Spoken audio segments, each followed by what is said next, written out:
There's a kind of exhaustion that sleep can't touch because it isn't living in your muscles.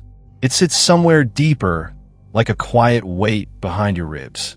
Maybe you've been doing everything right, showing up, smiling at the right moments, keeping the day moving, and still, something in you feels dim, as if your inner lantern didn't go out, it just got covered. If you feel that, you're not broken, you're not weak, and you're not the only one. This heaviness is real, subtle, invisible, but honest. It's the part of you that refuses to live on autopilot forever. I felt it too. Late at night, with the room lit only by a pale screen glow, hearing the world outside keep rushing while my chest held a sigh it didn't know how to release. So stay with me. Not for a lesson, not for a list, for a journey. In this story, I'm going to guide you through 5 secrets, 5 hidden chambers, where your energy begins to return the moment you stop chasing it. And if you listen closely, you can almost hear the first secret waiting under your feet. Your energy doesn't disappear, it scatters. It slips out through 100 tiny exits you don't even notice until one day you look up and realize you've been living everywhere except inside yourself. I remember the first time I understood that. Not as an idea, but as a moment. The room was dark in that soft, late-night way where even the corners seemed tired. Somewhere outside, a car passed slowly, tires hissing against wet pavement, and the sound faded like a thought you can't hold on to. I stood there with my bare feet on the cold floor, and the chill climbed into my ankles, honest and immediate. For a second, my breath dropped lower in my belly, as if my body had been waiting for permission to exhale. That's the first secret. The one no one wants because it isn't glamorous. Grounding doesn't feel like flying. It feels like landing. Most days, you live above yourself. You live in your calendar, in your notifications, in the next conversation, in the next problem to solve. You live in the version of you that has to be ready. And even when you sit down, your mind keeps pacing like a guard dog that doesn't know the war is over. It's not that you're doing something wrong. It's that the world rewards the part of you that floats. The fast part, the productive part, the part that never stops moving. But your energy doesn't come from speed. It comes from weight, from presence, from the simple gravity of being here. In the old stories, when someone needed truth, they didn't climb a mountain first. They descended. They went down into caves, into underworlds, into places where sunlight couldn't perform. The underworld wasn't only a place of death. It was the deep floor of the soul, where everything becomes quiet enough to be true. That night, with the cold floor beneath me, it felt like I was standing at the mouth of that underworld. Not a dramatic gate of stone and fire, just a threshold in my own body. The air had a low hum, like the house itself was breathing. And I had this strange sense that if I kept thinking, I'd stay on the surface forever. But if I let myself sink, something would open. You know that edge, don't you? It's the moment right before you actually feel what you've been avoiding. The moment right before you admit you're tired in a way you can't explain. The moment right before you realize you've been bracing for months, holding your shoulders up like you're expecting a blow. And the hardest part is that no one can see it. You look normal. You answer messages. You laugh at the right time. But inside, it's like you've been living on tiptoe. So you reach for what you always reach for. More light, more motivation, more reasons, more answers. You keep trying to think your way back into yourself. And that's the trap, because grounding is not something you understand. It's something you surrender to. It's the quiet decision to stop running upward and finally go down into the only place you can't fake. I didn't do anything impressive. I just stood there and let the floor be the floor. The cold didn't care about my plans. The ground didn't ask me to be inspiring. It didn't demand a better attitude. It just held me the way Earth holds everything without applause. And then something in me cracked, softly, like ice letting go of a river. The emotional peak didn't come with fireworks. It came with a kind of grief I didn't know I was carrying. Grief for all the times I abandoned my own body to survive the day. Grief for the way I made myself small inside myself, shrinking into my head because it felt safer there. Grief for how often I treated my own presence like a luxury I could earn later. In that moment I realized, the reason you feel scattered is not because you lack energy. It's because you've been leaving yourself in little pieces everywhere, at the door of other people's expectations, in the corners of unfinished conversations, in the silent tension of trying to be okay. And when you finally come back, it hurts. Not because returning is wrong, but because returning reveals the distance. Have you noticed how the simplest things can feel unbearable when you haven't been home a long time? Silence, stillness, the sound of your own breath, the weight of your own thoughts when there's nowhere else to put them. Grounding asks you to meet yourself without distraction. It asks you to stop escaping into the future and to stop replaying the past, and to accept the only honest thing you have. This moment, this body, this breath. What if your next breakthrough isn't upward, but downward? You don't need to force yourself into peace. You don't need to conquer anything. You just need to stop floating long enough to feel the ground again, to feel the truth of your own weight, your own edges, your own heartbeat. There's a steadiness there that doesn't care what kind of day you had. A steadiness that existed before your stress and will exist after it. A steadiness that feels, in the quietest way, like being protected. And once you land in yourself, you start to feel it, the residue, the invisible cling, the moods you picked up that weren't yours, the heaviness that followed you home from rooms you didn't even like, the emotional weather you've been carrying like a coat you forgot you put on. Because once you touch the earth, you can finally tell what isn't earth. And that's when the next secret begins to whisper. Your body has been keeping a quiet record of every day you survived. Not in words, not in neat timelines. More like fingerprints left on the inside of you, evidence you can feel when the world finally goes quiet. There's a moment that still returns to me with strange clarity. I was sitting alone, the kind of alone that isn't lonely, just unobserved.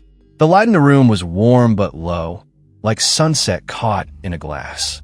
I could hear a refrigerator humming in the next room, steady as a distant engine, and somewhere farther away a dog barked once, then stopped, as if even it remembered to rest. When I swallowed, I felt a knot tighten in my throat and then loosen, as if my body was speaking in small signals it hoped I'd notice. That's when it hit me. I had been treating my body like a vehicle, something to drive, to push, to refuel quickly, to park when I was done. And in that way of living, you don't listen to a vehicle. You use it. You ignore the strange sounds until they become a breakdown. But your body isn't a machine. It's a temple, not the kind with grand stairs and perfect marble, not the kind built for tourists. A real temple, an ancient one, the kind where the walls hold smoke from 1,000 prayers. The kind with hidden chambers and doors you can't see until you stop rushing past them. The kind that doesn't ask you to be impressive, only present. People call those chambers chakras, and you don't have to make it mystical. Think of it as places in you where life gathers. Rooms where feeling collects, where memory burns like a small flame. You've walked past those doors every day without entering. And the truth is, you've been living on the surface of your own temple. If you're like most people, you live from the neck up. You live in the endless commentary. You live in the future, in the replay, in the imagined conversations where you finally say the right thing. You live in the face you show the world. But deeper down, there are rooms in you that have been waiting a long time.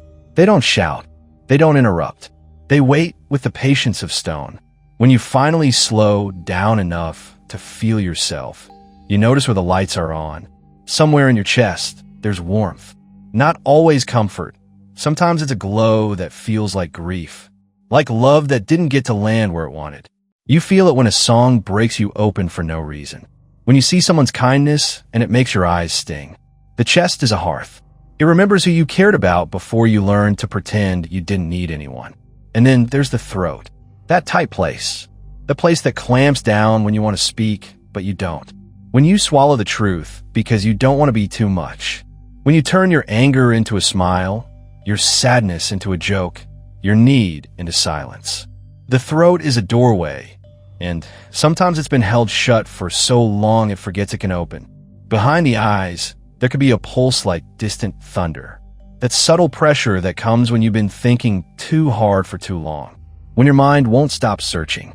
When you're trying to solve your life with force. That place is not a problem. It's a lantern. It's your inner sight trying to cut through fog. And lower down, beneath all the words, there's a deeper room most people fear to enter. The room where you can't fake. The room where your body holds its oldest stories. The flinch, the bracing, the ache that doesn't have a name. The room where you discover the difference between being busy and being safe. This is the part no one tells you. You can't unlock your inner energy if you keep living like a guest in your own body. Because energy isn't just excitement. It's aliveness.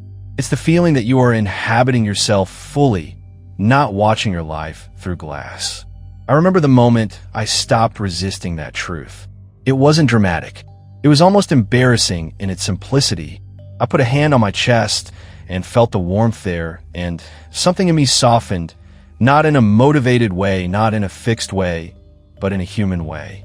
I realized I had been waiting for permission to come home, waiting for the perfect conditions, waiting for a day when nothing hurt, nothing was messy, nothing was unfinished. And then the breakthrough landed like a quiet stone dropping into deep water. You don't come home because you deserve it. You come home because you're tired of being exiled from yourself. In that moment, tenderness wasn't a mood. It was a choice, a recognition that nothing inside you is wrong. Nothing inside you is evil or broken or too complicated to face. Those rooms aren't cursed. They're just unheard. Your body isn't trying to sabotage you. It's trying to tell you the truth before the truth has to scream. So let me ask you, softly, as if we're standing in that temple together with the dust of old days floating in the light. If one place inside you could speak tonight, which place would beg you to finally listen? Because when you start listening, something else happens. You begin to sense what belongs to you and what never did. You notice how your chest tightens after certain conversations, how your throat closes in certain rooms, how your eyes feel heavy after scrolling through other people's lives like it's your job. And you start to realize the next secret isn't inside the temple at all. It's in the air around it. And when you start listening, you also start noticing the heaviness that isn't even yours. Sometimes you're not tired, you're saturated. You're not empty. You're full of things you never agreed to carry. I didn't understand that for a long time. I thought fatigue was always personal, always my fault, always a sign that I wasn't managing life correctly. But then I noticed a pattern that was too precise to ignore. I could wake up feeling almost light, almost human again, and by mid-afternoon, I'd be heavy for no clear reason, like someone had poured sand into my ribs. One evening, I stepped outside after a long day, and the air smelled like rain that hadn't fallen yet. The sky was that dull silver that makes streetlights look lonely. A wind moved through the trees with a soft, restless sound, and it raised little shivers on my arms. I remember how my shoulders were tense without permission, how my jaw felt clenched as if it had been holding a sentence for hours. And when the first drops finally came, cold and clean on my skin, I felt something in me loosen like a knot giving up. That's when I realized the world has weather, and so do you. People call it an aura, and you don't have to make it strange. Think of it as the emotional atmosphere around you, the invisible climate you walk through, and the invisible climate that clings to you when you leave. You can feel it without believing in anything. You walk into a room and your chest tightens. You scroll through a screen and your mood shifts. You talk to someone for 5 minutes, and suddenly you're irritated, anxious, drained, and you can't even point to a reason. It's not magic. It's contact. The human heart is an open window. And when you're sensitive, when you notice things, when you care, when you've learned to read the smallest changes in other people's faces, you become an excellent window. The world blows through you. At first, you don't notice. The way smoke doesn't feel heavy until it's thick. The way perfume becomes invisible after a while, even when it's still on your clothes. You move through conversations, through crowds, through obligations, through all the little performances required to be normal, and you think you're only experiencing your own life. But you're not. You're tasting everyone else's life too. You absorb the tension of the cashier who hasn't had a day off. You absorb the bitterness in a friend's laugh when they say they're fine. You absorb the silent anger in a home where no one speaks honestly.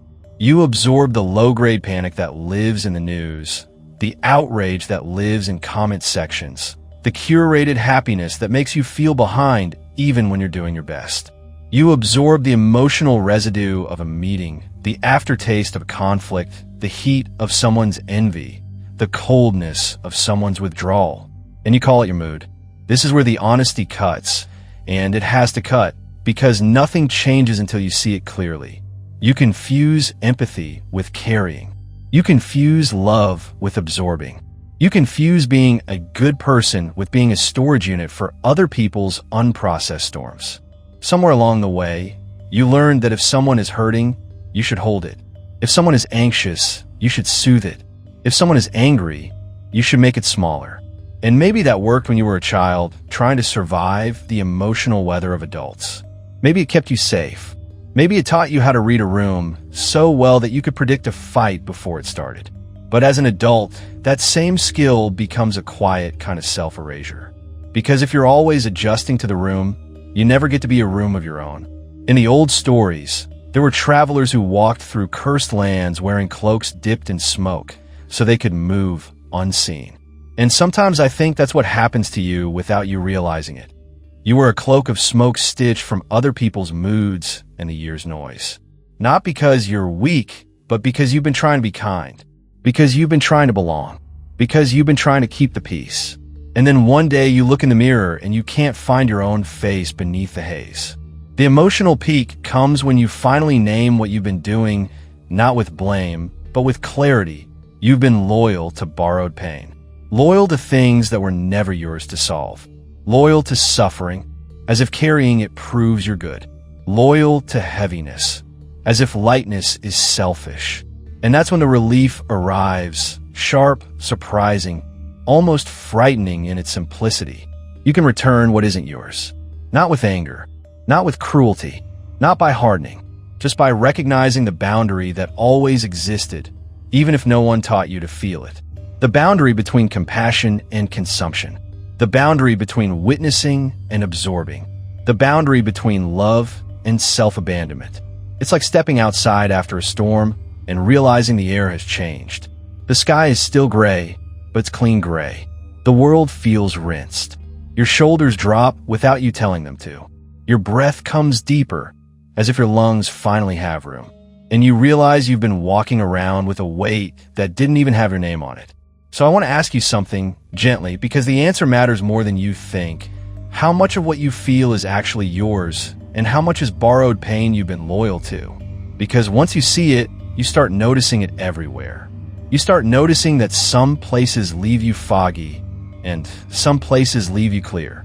Some people feel like open windows, and some people feel like locked doors. Some conversations leave your chest warm, and some leave it bruised. And in that noticing, something changes. The cloak of smoke begins to thin. And in the space that opens after the air clears, something begins to move, like a river remembering its path.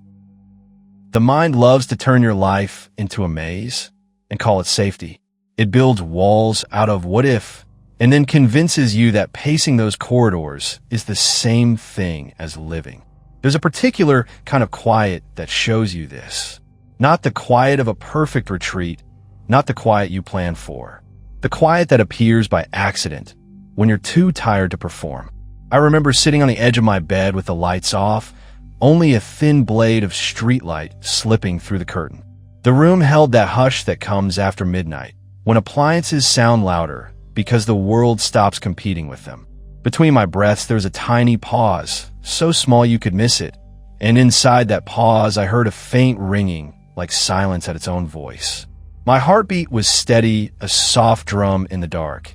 And for the first time all day, I could tell where I ended and the night began. You think the mind will rest when life becomes easier. But the mind doesn't rest because the day was kind. It rests when it finally believes you are here. At first, when you try to meet yourself like this, the maze gets louder. Thoughts show up like guards with torches, rushing to prove their importance.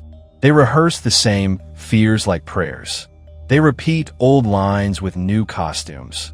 What if you fail? What if they leave? What if you waste your life? What if you never become who you were supposed to be?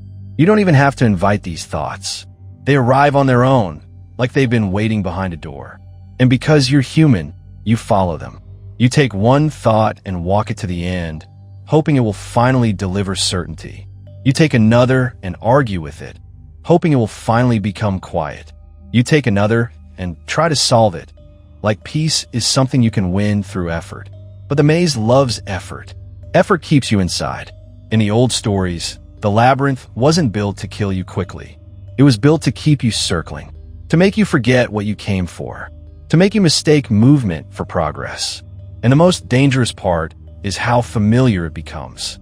After a while, the corridors feel like home. The walls feel like identity. The fear feels like responsibility. Then comes the mythic detail the mind hates most, the thread. Not a rope you use to drag yourself out by force. A thread, thin, patient, almost insulting in its simplicity. A thread that doesn't fight the labyrinth. It just remembers the way back. That thread is what people call meditation, and you don't have to picture it as incense and perfection. It's the choice to return. Again and again, gentler every time. Return to the breath. Return to the body. Return to the quiet point that exists before a thought becomes a story. When I first felt that thread, I almost didn't trust it. It seemed too small to matter. The mind wants dramatic answers. The mind wants a new plan, a new identity, a new set of rules to follow. The mind wants something it can brag about.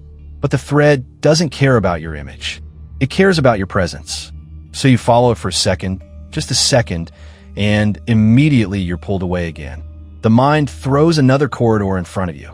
Another memory, another worry, another replay of what you should have said. And you think you fail because you were taught that meditation means clearing the mind. But the turning point is this. You stop wrestling the mind and you start walking beside it.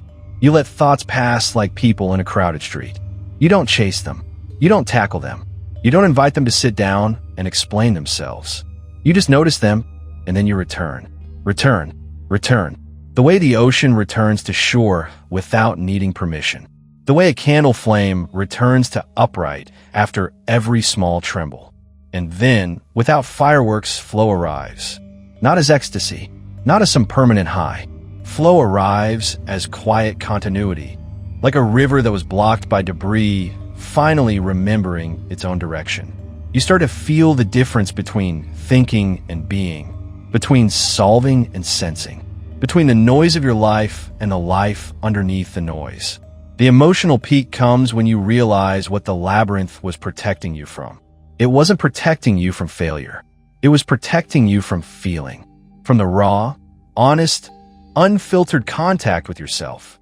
Because if you stop looping, you might finally feel the grief you postponed, the longing you pretended not to have, the tenderness you buried under productivity, the truth you avoided because it would change your life. And yet, when you finally let peace catch up to you, the thing you feared isn't what destroys you. It's what frees you. So tell me, really tell me, even if only inside your own chest, what if peace isn't something you achieve, but something you allow to catch up to you? Because once you taste that current, even briefly, you notice how open you become, how permeable, how soft at the edges. Flow makes you luminous, yes, but it also makes you unguarded. And if you've spent your life absorbing rooms and carrying smoke, you already know what happens to an open door in a world full of hungry hands. But flow makes you open, and openness without protection can turn into depletion. If you're always available, you become easy to drain. If every knock gets an answer, eventually you stop knowing which parts of your life are truly yours. This secret doesn't arrive with soft candles and beautiful words. It arrives the way truth often arrives, after you've given too much for too long, and your body starts saying no before your mouth dares to. I remember walking home one evening when the air had turned sharp and clean like glass. The streetlights painted long, pale rectangles on the sidewalk, and my footsteps sounded louder than they should have, as if the night itself was listening. I could feel a calm pressure around me, almost like a light cloak resting on my shoulders, and with every breath my chest widened slightly, as if my lungs were finally reclaiming space they'd been renting out. And yet, even in that calm, guilt followed me like a second shadow. Because guilt is what shows up when you've been trained to believe that your energy belongs to everyone else first. Somewhere in your story, maybe in childhood, maybe in love, maybe in the way you survived, you learned that keeping the peace meant keeping yourself small. You learned that being easy was safer than being honest. That being agreeable was a form of protection. That saying yes could prevent abandonment, conflict, disappointment, punishment. So you became available. Not just available in your schedule, but available in your spirit. Available to hold other people's moods. Available to absorb their chaos. Available to be the one who understands, the one who forgives, the one who adapts. Available to translate their storms into something manageable, even when your own sky was already breaking. And at first, it looks like kindness. It looks like love. It looks like maturity. But over time, it becomes something else, a quiet raid. You can feel it when you leave certain conversations and your inner light is dimmer, like someone turned a dial without asking. You can feel it when you agree to something and immediately your stomach tightens, as if your body is whispering, please don't. You can feel it when you say it's fine and your throat turns to stone. That's what protection is really about. People call it energy shielding, and again, you don't have to make it mystical. Think of it as the difference between an open door and a sacred gate. A shield isn't a wall. It isn't bitterness. It isn't the decision to stop loving. It's the decision to stop being raided. In the old myths, every temple had a guardian. Not a monster, not a tyrant, a presence. A figure at the threshold who didn't need to shout because the threshold itself was law. The guardian didn't exist to keep love out. The guardian existed to keep the temple from being treated like a marketplace. I used to imagine that guardian as someone fierce, armored, loud. But the longer I lived, the more I realized the strongest guardians are quiet. They don't argue. They don't explain. They don't beg to be understood. They simply stand there, steady, unmovable, clear. And that clarity is what most people fear. Because clarity changes the story. If you stop being endlessly available, you might disappoint someone. You might be called selfish. You might be misunderstood. You might lose the version of yourself that everyone found convenient. And that's the moment you confront the deepest truth hidden inside this secret. The guilt you feel isn't proof you're doing something wrong. It's proof you're changing a pattern. The emotional peak is when you finally see how often you've betrayed yourself to keep the peace. Not in dramatic ways. In tiny daily ways. In the pause where you swallow what you meant.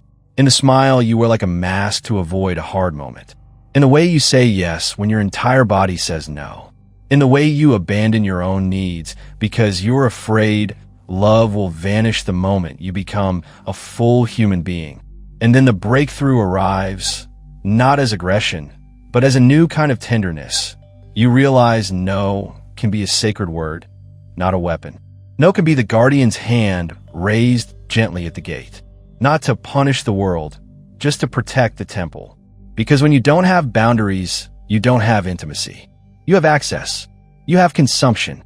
You have people walking into your inner rooms with muddy shoes and calling it closeness. But when you have a gate, love becomes real. Love becomes chosen. Love becomes clean. So let me ask you the question that changes everything. The one most people avoid because it doesn't let you hide behind kindness anymore. Who do you become when you stop betraying yourself to keep the peace? Maybe you become quieter. Maybe you become steadier. Maybe you become the kind of person who doesn't need to prove they're good by suffering. Maybe you become someone who can still feel deeply without dissolving. Someone who can listen without absorbing. Someone who can love without abandoning the self that's doing the loving. And here's the strange part. When you stop leaking, you don't become less loving. You become more true. Your spine straightens in a way you can't fake. Your breath widens. The world is still the world, full of noise and need and endless requests. But you no longer live like an open wound. You become a flame with a lantern around it. Still warm, still bright, but protected. And once your energy stops leaking, you can finally turn toward the only source that never runs out. You don't need to become someone new. You need to come back to what was always there. If you're still here, you made it through the descent. You felt the floor under your feet. You stepped into the temple of your own body and listened to the rooms you've been rushing past. You noticed the smoke you've been wearing, the emotional weather you've been carrying as if it was yours. You found the thread in the labyrinth, the quiet return that doesn't demand perfection, only honesty. And you met the guardian at the gate, not to shut the world out, but to stop your soul from being raided. And maybe the most surprising part is this. Nothing outside had to change for something inside to shift. Your energy was never a prize you had to earn. It was never a mood you had to chase. It was a relationship, one you rebuild every time you choose presence over performance, truth over convenience, home over escape. Here's the line I hope you remember. Even on the days when you forget everything else, your inner energy is not something you find. It's something you stop abandoning. So let me leave you with a question that's gentle but uncompromising. If you treated your inner energy like something sacred, what would you stop tolerating? I'm not asking you to fix your whole life tonight, just to notice what your soul has been trying to tell you in whispers. And if this spoke to you, you're welcome here again. Come back when you need this, when the world gets loud and you want to hear yourself. For now, imagine early morning light spilling across the floor, a warm cup in your hands, the city still moving in the distance, and inside you, a flame that doesn't get louder, only steadier, because it's finally being fed from within.